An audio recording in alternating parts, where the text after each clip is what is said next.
Hello दोस्तों। कैसे हैं आप सभी लोग। उम्मीद है आप सभी लोग बहुत ही अच्छे और स्वस्थ होंगे। आज हम लोग आप लोगों के साथ में जो साइंस के लेक्चर हैं वो शुरू कर रहे हैं। और ये साइंस जो है हम सभी लोग जानते हैं 3 पार्ट्स होते हैं साइंस के। फिजिक्स, केमिस्ट्री और बायोलॉजी, जिसमें हम लोग सबसे पहले बायोलॉजी को कवर कर रहे हैं। ठीक, सॉरी, फिजिक्स को कवर कर रहे हैं। तो फिजिक्स कवर कर रहे हैं। और ये जो लेक्चर होंगे वो आपको जो रेलवे के एग्ज़ाम्स हैं पूरी तरह आप उनमें निश्चिंत हो जाइए। और रेलवे के जो भी एग्ज़ाम्स हैं उसमें जो भी साइंस आएगी उनको टारगेट करके ही चला जाएगा। मेन टारगेट यहाँ पर एनटीपीसी और एनटीपीसी अगर आपने तैयार कर लिया है तो रेलवे ग्रुप डी तो ऑटोमेटिक निकल जाएगा। बाकी इसके जो भी अदर एग्जाम लगे रहते हैं जैसे आरपीएफ हो गया, टेक्नीशियन हो गया, बाकी जो भी साइंस रहती है, क्योंकि हम लोग जो भी चैप्टर पढ़ेंगे उसमें कुछ छोड़ेंगे ऐसा नहीं कि आपके जो रेलवे ने पूछा हो वो फिर कवर ना हो। ठीक है, साथ साथ में इसमें और भी हम करेंगे। जैसे सबसे पहले इसमें हम लोग थ्योरी पढ़ लेंगे और थ्योरी के पढ़ने के बाद में जो प्रीवियस ईयर जो क्वेश्चन होंगे, जो PYQ हैं, जो क्वेश्चन पूछे गए हैं, उनको भी हम लोग डिस्कस कर लेंगे, जिससे कि आपको एक आइडिया हो जाएगा कि जो हम पढ़ रहे हैं वो बहुत सही पढ़ रहे हैं या गलत पढ़ रहे हैं। ठीक है, तो आप चिंता मत करना, आप आराम से पढ़ो। और साथ साथ में आपको दोनों चीज़ें ही हमारे साथ मिल जाएंगी। एक तो ये होता है कि ऐसे बंदे से, देखो शुरू का लेक्चर है इसलिए मैं बता दे रहा हूँ, फिर नहीं बताऊँगा। एक तो ये होता है कि जिस बंदे से हम पढ़ रहे हैं क्या उसको थोड़ा बहुत एक्सपीरियंस है कि नहीं है। तो दोस्त, अभी हम लोग नए हैं, अभी हमने आपको अपने बारे में बहुत ही ज़्यादा खुलकर नहीं बताया है। लगभग लगभग 5 साल मेरी खुद की कंपटीशन की कोचिंग रही है डिस्ट्रिक्ट में, तो उसको भी पढ़ाया है। और दूसरी बात ये भी रहती है कि जिस बंदे से हम पढ़ रहे हैं क्या वो वहाँ तक पहुँच चुका है कि नहीं पहुँच चुका है, या उसने कहीं सिलेक्शन ले लिया है कि नहीं ले लिया है फाइनली।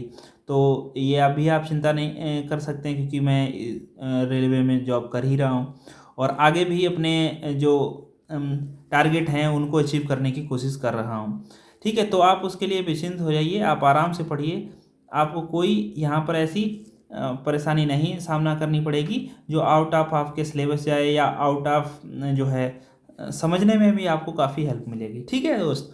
दूसरी बात यह है कि हम जो ये लेक्चर हैं वो रिकॉर्डेड लेक्चर आपको पास डाल पाएंगे, क्योंकि मेरे पास जब भी समय रहेगा खाली, क्योंकि जॉब करते हुए टाइम निकालना एक अजीब अजीब जो है टास्क है, तो मैं आपको रिकॉर्डेड लेक्चर दे पाऊँगा।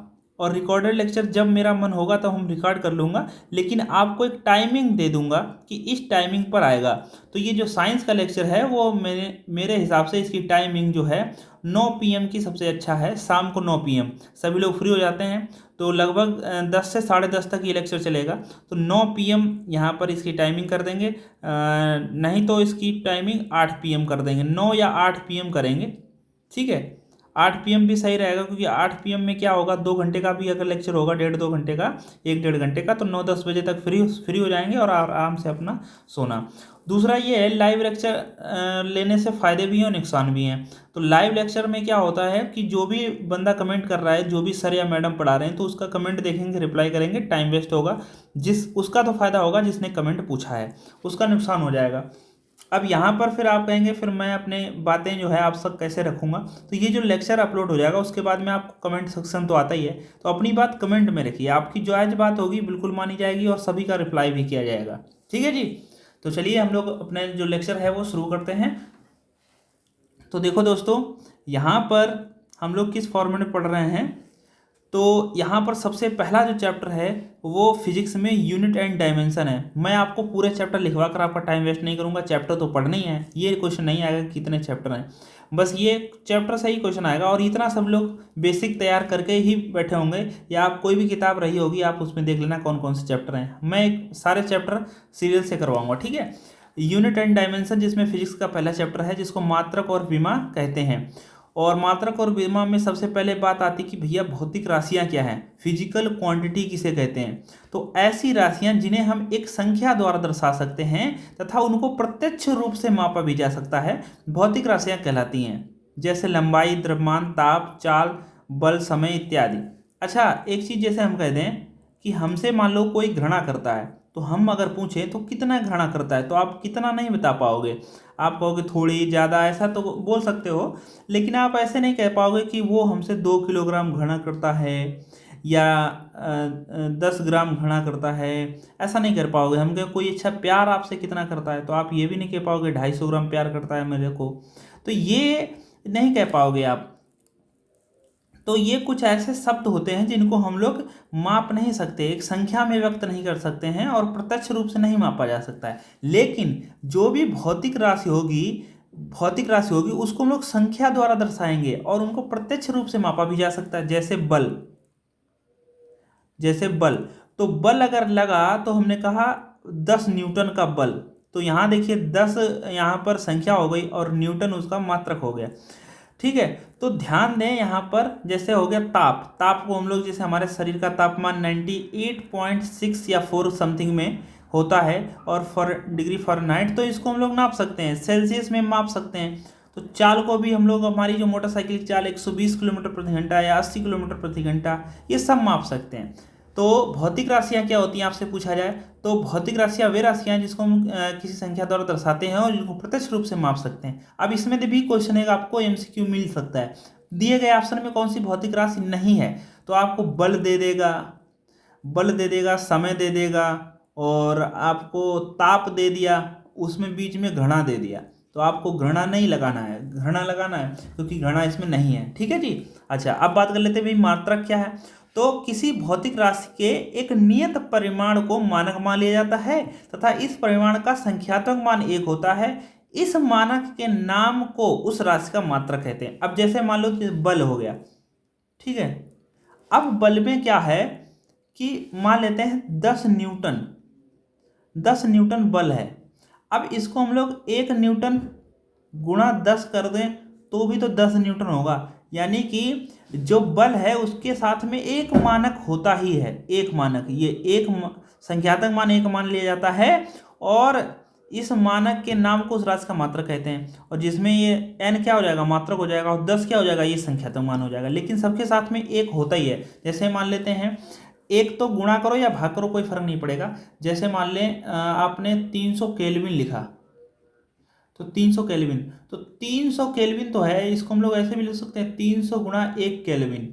तो 1 केल्विन ये किसका माप है, ये है ताप का मात्रक, ताप का मात्रक है, और इसका संख्यात्मक मान 1 रहेगा और साथ साथ में ये मात्रक रहेगा, जिसमें 300 एक माप और आ जाएगी, 300 गुणा हो जाएगा तो 300 केल्विन हो जाएगा, फिर एक गायब हो जाता है, इसीलिए एक तो सब में ही रहेगा। ठीक है, तो मात्रक क्या हो जाएगा आपने समझ लिया, भौतिक राशियाँ क्या हो जाएंगी आपने वो भी समझ लिया। अब हम लोग आगे बढ़ते हैं। अब ध्यान दें, जो मात्रक है उसको मापने की कुछ पद्धतियां हैं, वो भी आप समझो। मात्रक की पद्धतियां यानी कि सिस्टम ऑफ यूनिट, जिसमें सबसे पहले आती है सीजीएस, यानी कि सीजीएस जिसको हम लोग सेंटीमीटर ग्राम सेकंड कहते हैं, इसकी फुल फॉर्म में ही इसका आंसर रहता है सीजीएस, यानी कि सी से सेंटीमीटर, जी से ग्राम और एस से सेकंड। यानी कि इस पद्धति में लंबाई को, द्रव्यमान को तथा समय को हम लोग क्रमशः सेंटीमीटर तथा ग्राम और सेकंड में मापा जाता है। इसको फ्रेंच या मीट्रिक पद्धति कहते हैं। ये वाली इंपॉर्टेंट लाइन है, इसको ध्यान दें। अपने नोट्स अगर बनाएं तो इसी तरीके से आप हाइलाइटर वगैरह यूज कर सकते हैं, अच्छे से बना सकते हैं। फ्रेंच या मीट्रिक पद्धति भी कहते हैं। आपसे पूछ लिया जाएगा, 4 पद्धतियां दी जाएंगी, उसमें बताओ फ्रेंच पद्धति कौन सी है, तो उसमें मीट्रिक पद्धति कौन सी है, तो ध्यान रखना ये फ्रेंच पद्धति है, जिसमें हम लोग मीटर को हम लोग जो लंबाई को हम लोग सेंटीमीटर में मापते हैं, ऐसी पद्धति। ठीक है, फिर एक होती है एफपीएस। एफ मतलब होता है फुट और पी से होता है पाउंड और एस से होता है सेकेंड। पाउंड को ज़्यादातर अंग्रेज लोग यूज करते थे, अंग्रेजी जो सिस्टम था उसमें पाउंड यूज होता था, अंग्रेजी सिस्टम जो था उसमें पाउंड यूज होता था। तो इस पद्धति को लंबाई और द्रव्यमान और समय को क्रमशः फुट, पाउंड और सेकंड में मापते थे। इसे ब्रिटिश पद्धति भी कहते हैं। अब देखिए यहाँ पर क्यों ब्रिटिश पद्धति, क्योंकि पाउंड का यूज ज़्यादातर ब्रिटेन में होता है। तो पाउंड यानी कि ब्रिटिश पद्धति इसको कहते हैं। आपसे पूछेंगे भैया ब्रिटिश पद्धति कौन है, तो एफपीएस पद्धति है। और सीजीएस पद्धति कौन सी, वो आप ध्यान रखना है कि अगला है एमकेएस। तो एमकेएस पद्धति क्या हो गए, एमकेएस पद्धति काफ़ी प्रचलित पद्धति हुई है, जिसमें हम लोग लंबाई को मीटर में और द्रव्यमान को किलोग्राम में और समय को सेकंड में मापते थे। तो तो ये भी एमकेएस काफ़ी प्रचलित पद्धति रही और काफ़ी चलने वाली रही। अच्छा, इन सभी पद्धति के आने के बाद में फिर एक ऐसा निर्णय हुआ कि भाई सभी लोग अपनी अपनी पद्धति मापोगे तो एक दूसरे का जब आदान प्रदान होगा तो समझ में आएगा नहीं कि किसको क्या चाहिए और कितनी चाहिए। इसीलिए एक अंतर्राष्ट्रीय सम्मेलन हुआ, और कहाँ हुआ? फ्रांस की राजधानी पेरिस में हुआ। कब? 1971 में एक अंतर्राष्ट्रीय जो सम्मेलन रखा गया, माप तोल अधिवेशन रखा गया एक, जिसमें ये तय किया गया है कि लंबाई को किस में मापेंगे, ये सारी चीज़ें तय की गई हैं। जिसमें निकल के आया कि इस पद्धति में 7 मूल मात्रक निकल के आ गए और 2 पूरक मात्रक निकल के आ गए। आपसे कुल मात्रक पूछे जाए तो 9, और अगर मूल मात्रक पूछा जाए तो 7, और पूरक मात्रक पूछा जाए तो 2, तो टोटल 9 मात्रक हैं। जो ध्यान रखना है, इस पद्धति में कितने? 7 मूल मात्रक हैं। तो यहाँ से भी क्वेश्चन आप बनते हैं, इनको भी ध्यान रखना है। अब बात है कि राशियां मुख्यतः 2 प्रकार की होती हैं। कौन कौन सी? अभी जो हमने देखा, मूल राशि और पूरक राशियां। और व्युत्पन्न राशियां वे राशियां हैं जो इनके द्वारा बनेंगी, उनको व्युत्पन्न यानी कि डिराइव्ड क्वांटिटीज कहेंगे। मूल राशियां फंडामेंटल क्वांटिटीज और सप्लीमेंट्री क्वांटिटीज। तो पूरक राशियां, यहाँ से भी क्वेश्चन काफ़ी बनता है, तो उनको भी आप देख लीजिए। अब देखिए, सबसे पहले फिर हम लोग पढ़ते हैं मूल राशियां क्या हैं। मूल राशियों को समझ लीजिए, वे भौतिक राशियां जो एक दूसरे पर निर्भर नहीं है। भाई मूल यानी कि जड़ क्या है? जड़ तो किसी पर डिपेंड नहीं होगी, वो मूल राशियां कहलाती हैं। कौन सी? मूल राशियां। तथा इनके मात्रक को मूल मात्रक कहते हैं। इनके मात्रक को क्या कहोगे भैया? इनके मात्रक को मूल मात्रक कहोगे, है कि नहीं? अब ध्यान दें, अब आपको पूछा जाए कि राशियां कितनी होती हैं? टोटल 7, यानी टोटल नहीं मतलब मूल राशियां 7 होती हैं कुल। और टोटल अगर पूछ लें मूल वो भी 2 वो भी, तो 9 बताएंगे, पीछे बता दिया। मूल राशियों में आपसे सबसे पहले इंपॉर्टेंट क्वेश्चन ध्यान दीजिए, लंबाई, द्रव्यमान, समय, ताप, विद्युत धारा, ज्योति तीव्रता और पदार्थ की मात्रा। तो आपसे यहाँ से भी एक एमसीक्यू बनेगा। कैसे बनेगा? आपसे कहेंगे बताओ दिए गए ऑप्शन में कौन सा मूल मात्रक नहीं है। तो आपको लंबाई दे दिया, द्रव्यमान दे दिया, विद्युत धारा दे दिया, फिर बल दे दिया। तो मूल मात्रक नहीं है तो बल मूल मात्रक नहीं है। कहीं पर यहाँ बल दिखा? नहीं दिखा। तो ये भी बहुत इंपॉर्टेंट क्वेश्चन है, ये 7 आपको याद होनी चाहिए। अच्छा, लंबाई का जो मात्रक होता है वो मीटर होता है, द्रव्यमान का किलोग्राम में मापते हैं, और समय को सेकंड में मापते हैं।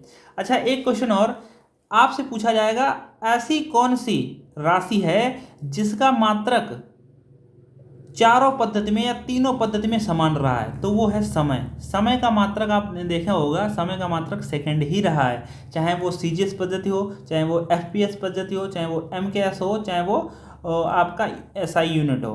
तो आपको समय सेकंड में ही मापा गया है। तो ये भी एक इम्पॉर्टेंट क्वेश्चन है कि सारे ऐसी राशि कौन सी है जिसमें उसका मात्रक बदला नहीं, यानी कि सभी में समान है, तो वो है समय। ठीक है। ताप को हम लोग एम्पियर में नहीं मापेंगे, गलत मैच हो गया। ताप को हम लोग मापेंगे केल्विन में। ठीक है, ताप केल्विन में, और विद्युत धारा जाएगी एम्पियर में। ठीक है, धारा को हम लोग एम्पियर में मापते हैं। जो तीव्रता का मात्रक कैंडला होता है, पदार्थ की तीव्रता का मात्रक मोल होता है। ठीक है जी। अच्छा, इनके प्रतीक भी ध्यान रखना। मीटर को प्रतीक हम लोग एम, और किलोग्राम को केजी, और समय को एस से लिखते हैं। एम्पियर को हम लोग ए से लिखते हैं, ये तो बिल्कुल सही लिखा हुआ है, और केल्विन को के से लिखते हैं। और ज्योति तीव्रता का जो मात्रक कैंडला है उसको स्मॉल सी से लिखते हैं, और इसको स्मॉल MOL मोल से लिखते हैं। अच्छा, इसका जो विमीय रूप है, क्योंकि विमीय रूप बहुत इंपॉर्टेंट होता है, अभी हम आपको बताएंगे। लंबाई का विमीय रूप यल होगा कैपिटल में, विमीय रूप हमेशा कैपिटल में ही है। और द्रव्यमान का यम होता है, और समय का टी होता है, टी फॉर टाइम, और ये हो जाएगा केल्विन, ये इसका यहाँ पर हो गया ये, और ये हो गया एम्पियर, और ये कैंडेला इनका सी होगा, और मोल का होगा एन। ठीक है। तो ये विमीय रूप क्या होते हैं अभी हम आपको बताएंगे। जैसे किसी को भी विमा के रूप में व्यक्त करना है, जैसे मान लो चाल बराबर होता है दूरी बटा समय। आप सब लोग जानते हैं विमा क्या होती है, आगे भी हम लोग डिस्कस करेंगे, पहले तो इतना आप समझ लीजिए। फिर होते हैं आपके मूल राशियाँ, आपने पढ़ रही। अब होती हैं पूरक राशियाँ। ये 2 प्रकार की होती हैं, जो तलीय कोण तथा घन कोण राशियां हैं। इन दोनों के मात्रक कौन कौन से हैं? तलीय कोण का मात्रक यानी कि इसका मात्रक होता है रेडियन, और घन कोण का मात्रक होता है स्टेरेडियन। ये भी वेरी इंपॉर्टेंट है, काफ़ी पूछे गए हैं। घन कोण का मात्रक बताओ तो स्टेरेडियन। काफ़ी लोग कन्फ्यूजन हो जाते हैं, जिसमें रेडियन लगा देंगे तो फिर गड़बड़ हो जाएगा। ठीक है। अब बात करते हैं व्युत्पन्न मात्रक। तो आप देख रहे होंगे कि आपको हमारी स्पीड बढ़ाने की ज़रूरत नहीं पड़ेगी। आप बहुत ही जल्दी से अपने जो रिवीजन है, एक तरीके से आपने काफ़ी जगह पढ़ भी लिया होगा, हो सकता है बहुत से बच्चे हमसे पहली बार ही पढ़ रहे हों, या बहुत ही जगह आपने पढ़ भी रखा होगा, तो आप हमारे जो लेक्चर हैं वो रिवीजन के तौर पर आप देख पा रहे होंगे कि आपका चैप्टर कितनी जल्दी फिनिश हो पा रहा है। ठीक है, क्योंकि ये पूरा जो मैटर है वो बना हुआ है। अगर इसी चीज़ को हम एक एक लाइन में हेडिंग में लिखेंगे तो फिर टाइम वेस्ट हो जाएगा। उसको समझ में तो पहली बार जो पढ़ेगा उसको समझ में तो अच्छा आएगा, लेकिन जब कई बार जब पढ़ लेगा तो फिर आदमी को टाइम उतना नहीं होता है, क्योंकि उसकी बहुत सारी चीज़ें रिवीजन करनी होती हैं। जीएस में कितने सारे चैप्टर हैं वो भी सब पढ़ने रहेंगे, मैथ भी पढ़नी रहेगी, रीजनिंग भी पढ़नी रहेगी, करंट अफेयर भी देना है 1 घंटे, तो ये बहुत सारी चीज़ें हैं। तो बस हमारे साथ आप रिवीजन करिए और नोट्स बना लीजिए, एक बार रिवीजन करिए और PYQ लगाइए। ठीक है जी। व्युत्पन्न राशियां कौन सी होती हैं? वे राशियां जो मूल राशियों के पदों में व्यक्त की जाती हैं, मूल राशियों के पदों में व्यक्त की जाएंगी, व्युत्पन्न राशियां कहलाती हैं। इनकी उत्पत्ति मूल राशियों से ही होती है। जैसे चाल, चाल का सूत्र देख लीजिए, चाल बराबर होता है दूरी बटा समय। अब ये दूरी क्या है? ये मूल मात्रक है, और इस समय क्या है? ये भी मूल मात्रक है। तो मूल मात्रक में ही इसको बदलना वो होता है आपका व्युत्पन्न मात्रक। यानी कि वे राशियां जो मूल राशियों के पदों में व्यक्त की जाती हैं, यानी कि चाल तो है, ये मूल राशि नहीं है, ये व्युत्पन्न राशि है, लेकिन इनका पदों में व्यक्त किया गया है, वो सब मूल राशियां हैं। ठीक है जी। अब दूरी का मात्रक होता है मीटर और समय का होता है सेकेंड। अगर यही विमा चाहिए होती तो मीटर का विमीय रूप हमने क्या लिखवाया है? यल, इसको लेंथ होता है, और समय को हम लोग टी से लिखते हैं। तो आप देखिए, कोई भी चीज़ जो बटे में है अगर वो ऊपर जाएगी तो इनवर्स कहलाएगी, ए इनवर्स। जैसे यहाँ पर 1/2 है तो इसको लिखेंगे 1/-2, यानी कि जब नीचे से यानी कि बटे से कोई चीज़ ऊपर जाएगी तो घात माइनस लग जाएगी, लेकिन जितनी घात लगी होंगी रहेंगी उतनी ही। जैसे नीचे 2 लिखी, ऊपर भी 2 ही रहेगी, नीचे 5 होती तो ऊपर भी 5 होती, बस माइनस की हो जाती। तो सेम इसी प्रकार जब ये ऊपर जाएगा तो ये कहलाएगा LT-1। तो यहाँ से ध्यान दें, जो चाल की जो विमा है वो होती है LT-1, काफ़ी इंपॉर्टेंट है। आगे बढ़ते हैं।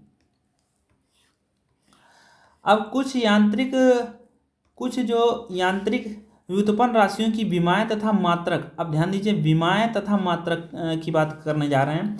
किसी भी भौतिक राशि को विमीय सूत्र ज्ञात करने के लिए सबसे पहले उस राशि को उसके मात्रकों में तोड़ लेते हैं। जैसा कि अभी हमने बताया, चाल बराबर होता है दूरी बटे समय, दूरी का मात्रक मीटर, समय का सेकेंड, यानी किस में तोड़ लेते हैं?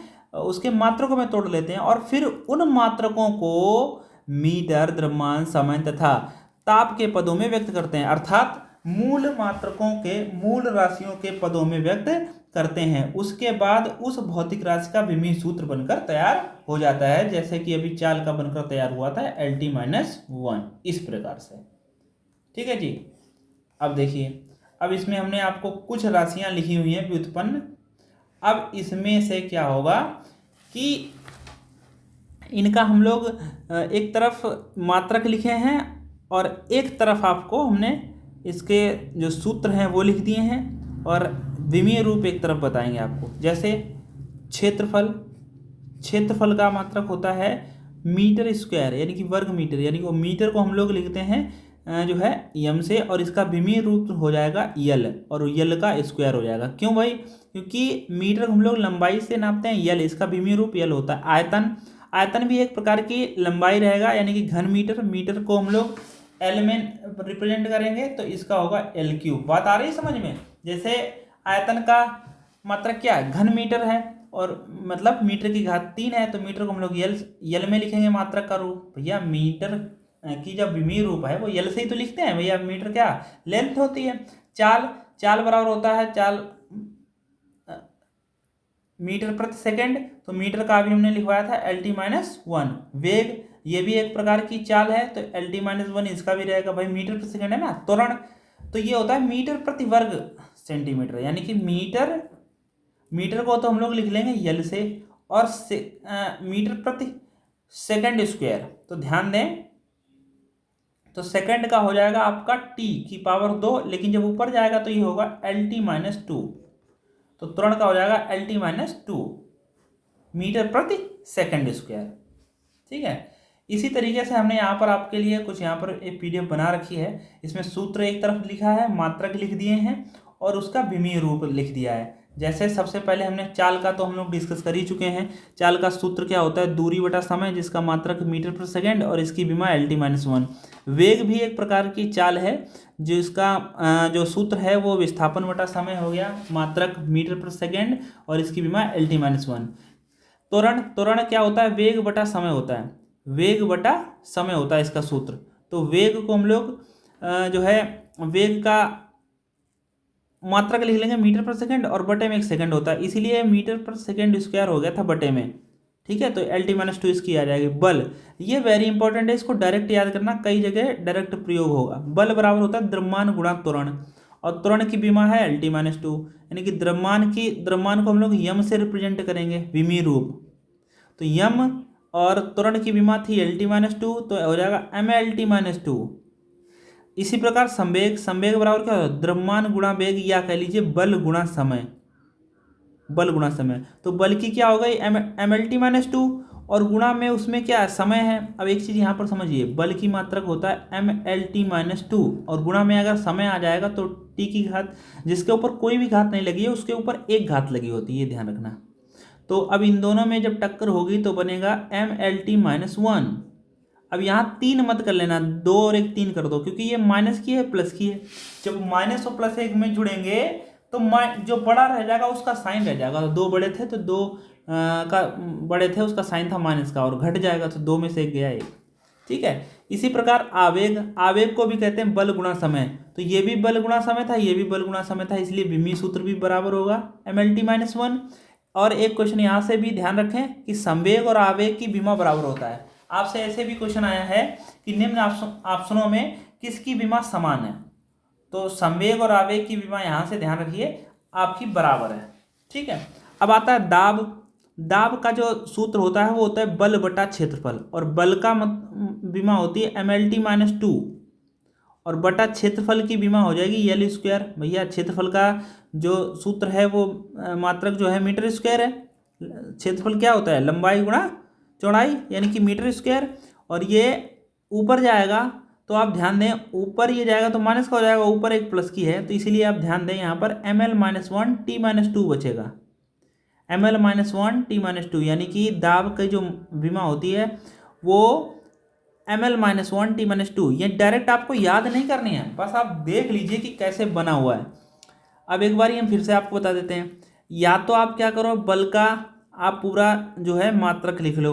बल का मात्रक क्या होता है, बल का मात्रक होता है द्रव्यमान गुणा त्वरण, और द्रव्यमान गुणा त्वरण, और द्रव्यमान को हम लोग यम से लिखते हैं, और त्वरण की विमा क्या होती है LT-2 बटा, और ये बटे में आ गया क्षेत्रफल, क्षेत्र की विमा L²। अब या तो आप यूं कह सकते हो कि एक L से एक L कट गया, बचा नीचे एक L, और एक L जब ऊपर जाएगा तो बचेगा ML-1 और T-2। तो यही लिखा हुआ है ML-1 T-2, आराम से निकाल सकते हैं, इसमें कुछ भी नहीं है। अब बात कर लें पृष्ठ तनाव। पृष्ठ तनाव का जो सूत्र है वो होता है बल बटा लंबाई, इसका मात्रक क्या हो जाएगा, किलोग्राम प्रति सेकंड स्क्वायर। यहाँ पर देखिए कट पीट के निकला हुआ है किलोग्राम प्रति सेकंड स्क्वायर, जिसके ऊपर माइनस लगी है इसका मतलब वो बटे में है। तो या तो नहीं पता है तो बल का भी विमा लिख दीजिए MLT-2, और लंबाई की L लिख दीजिए। ठीक है जी, L से L कट जाएगा। जैसे देखिए यहाँ पर बहुत ही अच्छी विमा आई है MLT-2, ये बल की होती है, और लंबाई की विमा होगी L, तो L से L कट गया, बचा सिर्फ क्या MT-2। या तो आप MT-2 कर लो या ML⁻0 T-2। अब देखो L⁻0 मतलब 1, और 1 से किसी के साथ गुणा करो या भाग करो, कोई फर्क नहीं पड़ेगा। ठीक है, अब अगला है घनत्व। तो घनत्व जिसको डेंसिटी कहते हैं, इसका जो सूत्र है वो बहुत इंपॉर्टेंट है, फिजिक्स में कई जगह आपसे पढ़ेंगे। द्रव्यमान बटा आयतन होता है, घनत्व क्या होता है, द्रव्यमान बटा आयतन। अभी आपको याद नहीं है तो कोई चीज दिक्कत नहीं, क्योंकि हम लोग फिजिक्स के सारे चैप्टर पढ़ेंगे, जिसमें हम लोग दाब भी कहीं पर पढ़ेंगे, पृष्ठ तनाव भी कहीं पर पढ़ेंगे, घनत्व भी पढ़ेंगे, ये सारी चीज़ें पढ़ेंगे, वर्ग पढ़ेंगे, कोणीय विस्थापन पढ़ेंगे, सब पढ़ेंगे। तो उसमें भी बीमा ये सारी चीज़ें आ जाएंगी, सूत्र वगैरह सब आ जाएगा। सूत्र पता होगा तो बीमा ऑटोमेटिक निकल आएगी। तो घनत्व क्या होता है, द्रव्यमान बटा आयतन। द्रव्यमान को हम लोग यम से लिखेंगे और आयतन को हम लोग L³ लिख लेंगे, तो ऊपर जाएगा L³ तो क्या हो जाएगा ML-3 या ML³ T⁻0 अगर जीरो कहीं पर लिखा है इसका मतलब वो वहाँ पर है नहीं, वो 1 है उसकी वैल्यू, ठीक है। अब कोणीय वेग क्या होता है, ये रेखीय वेग बटे त्रिज्या। तो रेखीय वेग, वेग तो मीटर पर सेकेंड स्क्वायर होता है, मिलीमीटर कट गया, इसीलिए 1 बटा कोणीय वेग क्या होता है, इसका जो मात्रक होता है 1/सेकेंड या सेकेंड इनवर्स, और सेकेंड को हम लोग टी से लिखते हैं तो टी इनवर्स, यानी कि ये भी आप ध्यान रखना है, इंपॉर्टेंट है। कार्य, कार्य का मात्रक क्या, कार्य का सूत्र क्या होता है, बल गुणा विस्थापन, और बल क्या होता है mlt-2 और विस्थापन और आ गया यल, तो अब यहाँ पर बनेगा ml2 और t-2, वेरी इंपॉर्टेंट है। अभी आप इसको भी हल कर सकते हो, ये नीचे जो लिखा हुआ है। और बल बटा विस्थापन को ही हम लोग क्या कहते हैं, जूल कहते हैं, जूल, यानी कि कार्य का मात्रक एक जूल भी होता है सही पद्धति में। कोणीय विस्थापन ये होती चाप बटा त्रिज्या, चाप बटा त्रिज्या, और इसका जो मात्रक है वो रेडियन होता है, और ये होता है विमाहीन, क्योंकि चाप भी एक, जैसे ही कोई चीज़ है ये लंबाई, तो चाप भी एक प्रकार की जो लंबाई है, त्रिज्या भी एक प्रकार की लंबाई है, तो लंबाई बटा लंबाई, लंबाई लंबाई कट जाएगा तो ये हो जाएगा विमाहीन। तो यह यहाँ पे क्या लिखा है, विमाहीन राशि, यानी कि कोणीय विस्थापन की क्या कोई विमा नहीं होती है, या यूं कह लो m⁻0, l⁻0 और t⁻0। तो ये भी सही है, क्योंकि इस सबका मतलब क्या है कि कोई विमा नहीं है, ठीक है जी। अब अगला चलिए, आपको इनको याद नहीं करना है, बस एक बार ध्यान दे लें, देख लें। अब शक्ति, ये सारे चैप्टर हम लोग अलग अलग पढ़ेंगे। शक्ति बराबर होता है कार्य बटा समय, और कार्य का मात्रक जूल, और जूल को हम लोग पीछे बीमा लिख ही चुके हैं, नहीं अगर लिखा है तो कोई बात नहीं, और बटे में होता है सेकेंड। जूल बटा सेकेंड को ही हम लोग वाट भी कहते हैं, क्या कहते हैं, वाट। तो अभी आप जूल की बीमा ऊपर लिख चुके हैं mlt2 और ये वाट बटा सेकेंड जो है वो नीचे और चला जाएगा, तो ये इसकी जो शक्ति की जो बीमा बनेगी वो ml2 और t-3 ये बनेगी, ठीक है। ऐसे बल आघूर्ण देखिए, तो इस बल आघूर्ण का जो सूत्र है वो होता है बल गुणे घूर्णन अक्ष से लंबवत दूरी, तो ये भी एक प्रकार की दूरी है। बल का मात्रक होता है न्यूटन और दूरी का मात्रक होता है मीटर, तो न्यूटन इंटू मीटर, या न्यूटन की बीमा लिखनी है तो बल की बीमा होती है ml⁻2 और गुणे में यल एक और आ गया तो पावर 2 हो जाएगी, यानी कि ml² t-2, ये हो जाएगी आपकी क्या, बलागुण की बीमा। यही गुरुत्वाकर्षण नियतांक होता है, जो होता है बल गुणे दूरी बटा द्रव्यमान की पावर 2। इसकी भी बीमा बहुत ही आसान है निकालने को, बस आपको सूत्र पता हो और उसका मात्रक लिख दीजिए।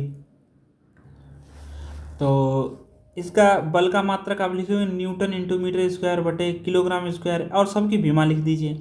या जिसका नहीं आता, जैसे बल की आप भूल गए, तो बल का जो मात्रक है वो तो ध्यान होगा ना, द्रव्यमान गुणा त्वरण, तो द्रव्यमान गुणा त्वरण से निकाल लीजिए बल का बीमा, और बटे में इंटू में दूरी है बटे द्रव्यमान स्क्वायर है।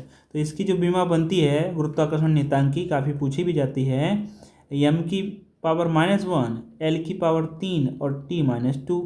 जहाँ पर हम लोग गुरुत्वाकर्षण पढ़ेंगे एक बार फिर से आपको निकाल के बता देंगे। एक होता है गुरुत्वीय विभव, ये होता है कार्य बटा द्रव्यमान, तो ये जूल पर किलोग्राम इसका मात्रक होता है। इसकी जो बीमा हो जाएगी वो हो जाएगी l² और t-2, क्योंकि भैया द्रव्यमान कट जाएगा। एक होता है यंग गुणांक, अनुदैर्ध्य प्रतिबल, या इसका जो अनुदैर्ध्य विकृति है न्यूटन प्रति मीटर स्क्वायर होती है, तो इसका जो बीमा होगी वो ml-1 और t-2 हो जाएगा। वेग प्रवणता ये होती है वेग बटा दूरी, यानी कि प्रति सेकंड बचेगा इसका, तो टी इनवर्स। अब एक पीछे आप एक बीमा पढ़ चुके हैं जिसका भी टी इनवर्स है, वो भी आप ध्यान रखना है। इन दोनों की बीमा क्या हो जाएंगी, समान हो जाएगी। एक होता है श्यानता गुणांक, तो ये होता है बल बटा क्षेत्रफल गुणा वेग प्रवणता।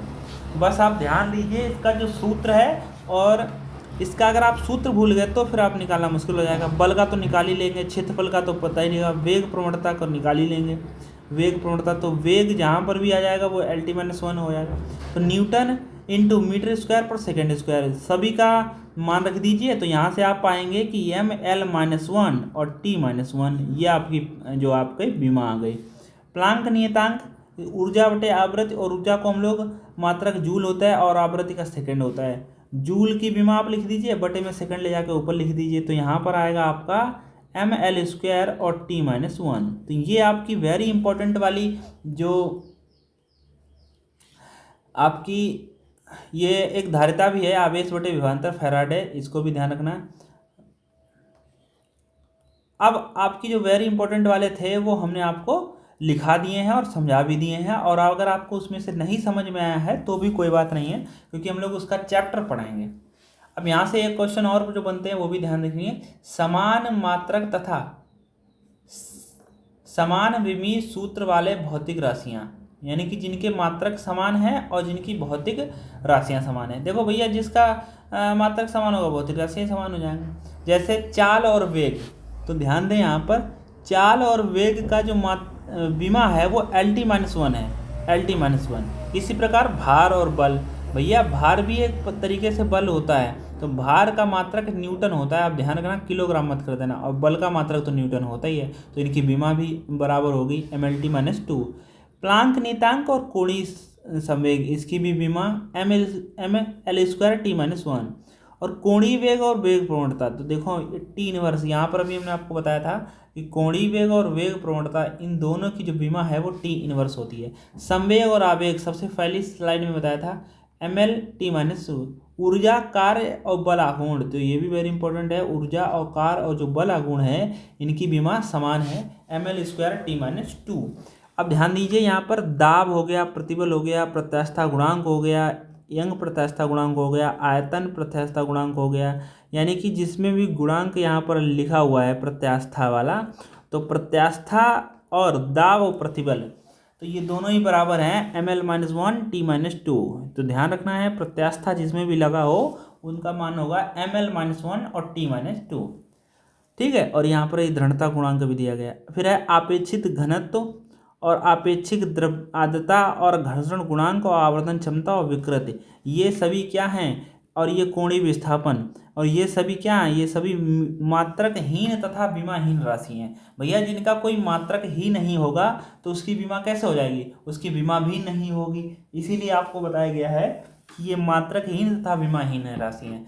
आपेक्षिक, आपेक्षिक मतलब जैसे तुलना हो रही है, जैसे ऊपर भी मीटर है नीचे भी मीटर है, तो मीटर मीटर कट गया तो इसकी कोई मात्रक ही नहीं बना, तो इसकी कोई बीमा भी नहीं पड़ेगा।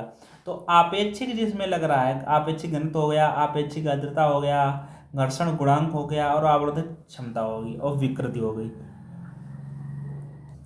जिसमें विकृति भी काफ़ी इंपॉर्टेंट है, विकृति का कोई मात्रक नहीं होता है, इसको भी हम लोग चैप्टर में पढ़ेंगे। इन सारे जो भी ये दिए गए हैं नाम, इन सबको हमको चैप्टर में पढ़ना है। बस अभी तो फिजिक्स शुरू है, बस इंट्रो समझ लो आप। अब हम लोग इसके आगे देखते हैं।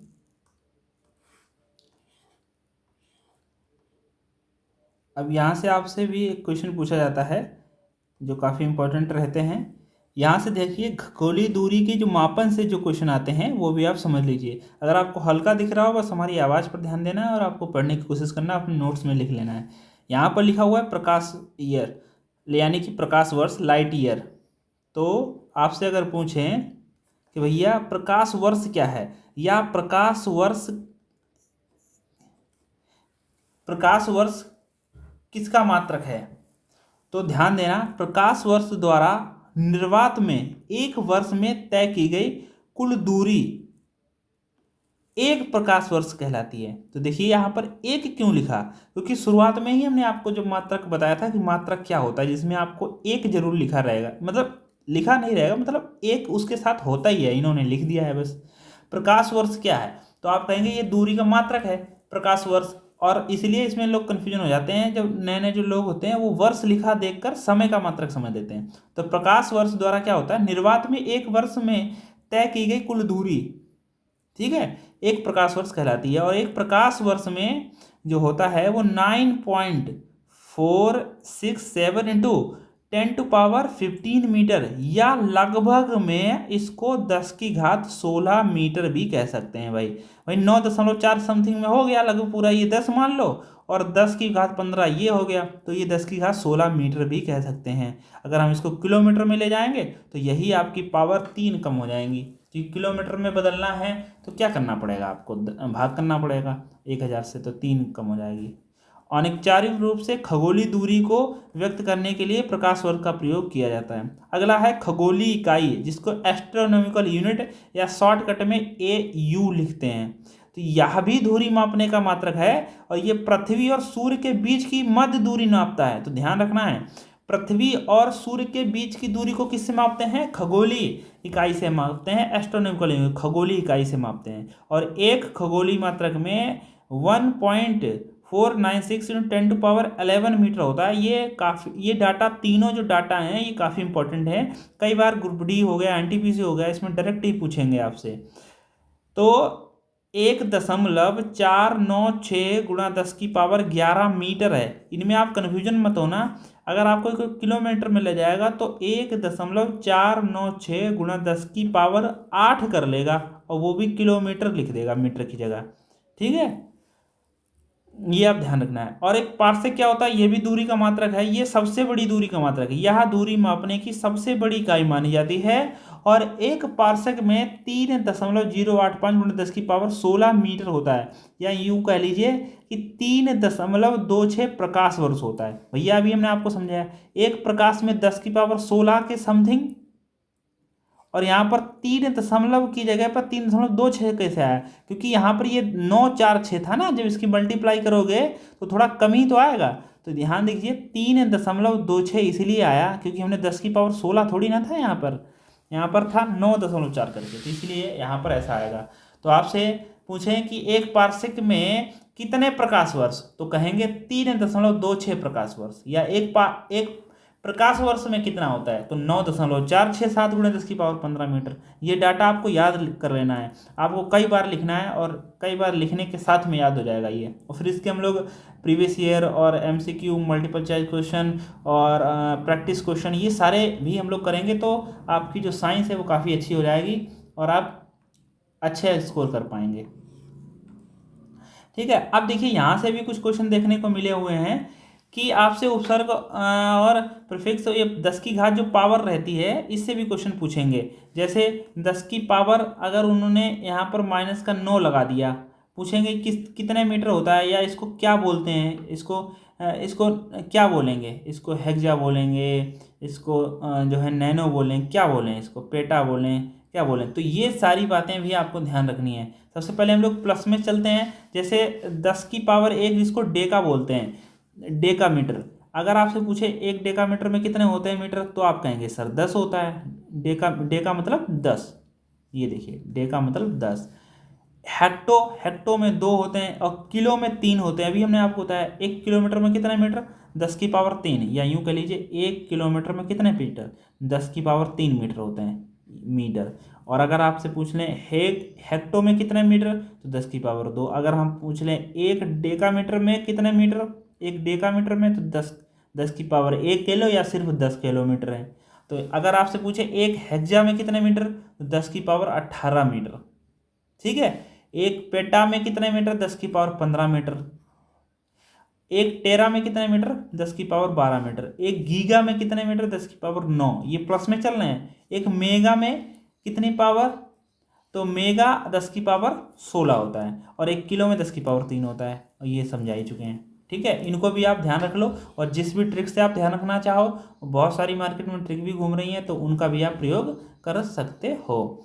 अगला होता है डेसी। तो आपसे पूछे 1 डेसी मीटर में कितने मीटर होते हैं, तो 10⁻1 कह लीजिए, या 1/10, क्योंकि मीटर को हम लोगों को सेंटीमीटर या किसी में बदलने के लिए क्या करना पड़ता है, गुणा करना पड़ता है। तो ध्यान रखना है, और यही उल्टा करना पड़े। जैसे पहले तो इसको सबको भूल जाइए जो हम बता रहे हैं। जैसे हमने बताया 1 मीटर में कितने मीटर, तो आप कहेंगे 100 सेंटीमीटर होता है, 100 सेंटीमीटर। लेकिन अगर हम पूछ रहे हैं 1 सेंटीमीटर में कितने मीटर, तो इन 100 को बटे में ले जाओ पहले, तो 1/100 हो गया मीटर बराबर 1 सेंटीमीटर। तो 1 सेंटीमीटर में कितने, 1/100 मीटर कह लो, या 1/10⁻2 मीटर कह लो। और यही पावर जब ऊपर पहुंच जाएगी तो 10⁻2 हो जाएगा। तो यहाँ देखिए 1 सेंटीमीटर में कितने मीटर, तो 10⁻2 मीटर। इधर मीटर रखना है, आपको ध्यान रखना है, ये सब मीटर में इधर है, और इधर आपको 1 लगा लेना है। जैसे 1 सेंटीमीटर कितने मीटर, 10⁻2 मीटर। ठीक है, 1 मिलीमीटर में कितने मीटर होता है, 10⁻3 मीटर होता है मिलीमीटर। मिली किसको कहेंगे, 10⁻3 मिली। एक माइक्रो वेरी इंपॉर्टेंट, 10⁻6। अभी जब हमने आपको पूछा था 10⁻9, तो 1 नैनो में कितने मीटर होते हैं, तो 10⁻9 मीटर होता है। पिको 10⁻12, फेम्टो 10⁻15, और एटो में 10⁻18 होता है।